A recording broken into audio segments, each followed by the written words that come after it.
À présent, l'actualité africaine et internationale. Au Zimbabwe, on tente de sauvegarder les traditions. Au cœur d'une banlieue aisée d'Harare, une cabane arrondie au toit de chaume se démarque des habitations à l'architecture récente.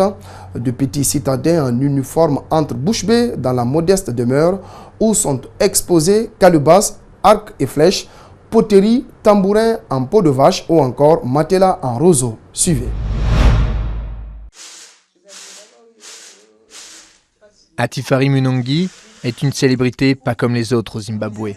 Née à une époque où l'éducation des femmes n'était pas une priorité, cette ancienne enseignante est retournée à l'université une fois retraitée. 2 ans plus tard, à 78 ans, elle devenait la femme la plus âgée du pays à obtenir un diplôme universitaire.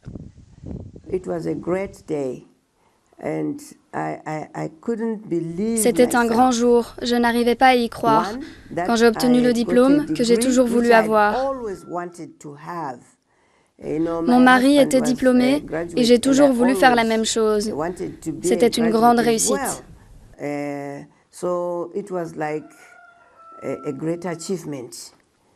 À sa sortie de l'université, Munongi s'était consacrée à la poésie et au conte. Mais depuis, celle qu'on surnomme affectueusement Gogo, ce qui veut dire grand-mère, investit son temps et ses économies dans un nouveau projet. Reproduire une maison traditionnelle dans sa propriété au cœur d'Harare. Son but, préserver l'héritage culturel du Zimbabwe.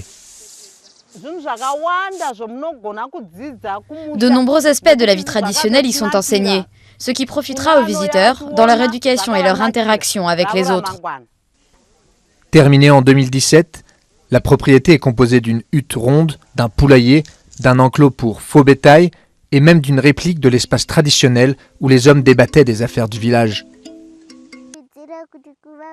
J'invite tous les jeunes enfants à venir, car il y a beaucoup à apprendre. Ils auront l'occasion de manger du maïs grillé, de jouer à des jeux traditionnels comme le nodo, ou encore d'écouter des histoires populaires racontées par une grand-mère. À 80 ans, l'inépuisable Gogo Munongi espère que son parcours servira d'exemple et inspirera les jeunes générations. Les femmes devraient essayer de rêver grand. Les femmes ne devraient pas laisser les hommes rêver à leur place. Les femmes devraient rêver pour elles-mêmes. Des centaines d'écoliers ont déjà visité sa demeure traditionnelle et Munongi ne compte pas s'arrêter en si bon chemin. Elle espère que le projet rentrera bientôt dans le curriculum obligatoire pour les élèves d'Harare. Jour J-1 pour le référendum sur l'indépendance en Nouvelle-Calédonie, auquel sont convoqués près de 175 000 électeurs. Si les drapeaux kanaks fleurissent un peu partout, même en Nouméa-la-Blanche, les couleurs de la France et des partisans du maintien au sein de la République restent discrètes. Selon les sondages, le non devrait l'emporter, mais l'ampleur de la victoire des anti-indépendantistes va dépendre de la participation à ce scrutin historique. Suivez.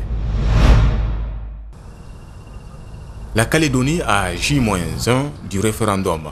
Ce petit territoire situé à 18 000 km de Paris doit décider s'il reste ou non au sein de la République. Le vote est historique pour cet archipel français depuis 1853 et qui compte 270 000 habitants.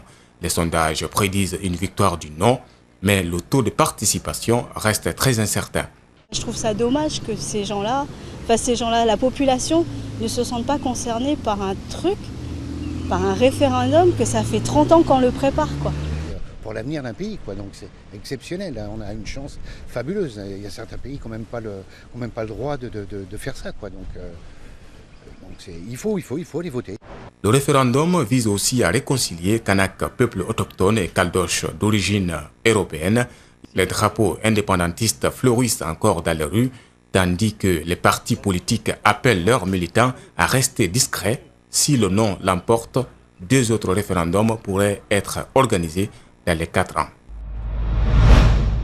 C'est la fin de ce 22h. Merci à tous de l'avoir suivi. Merci aux équipes en régie et en édition. Ce journal est à revoir sur notre site espace-tv-guinée.info.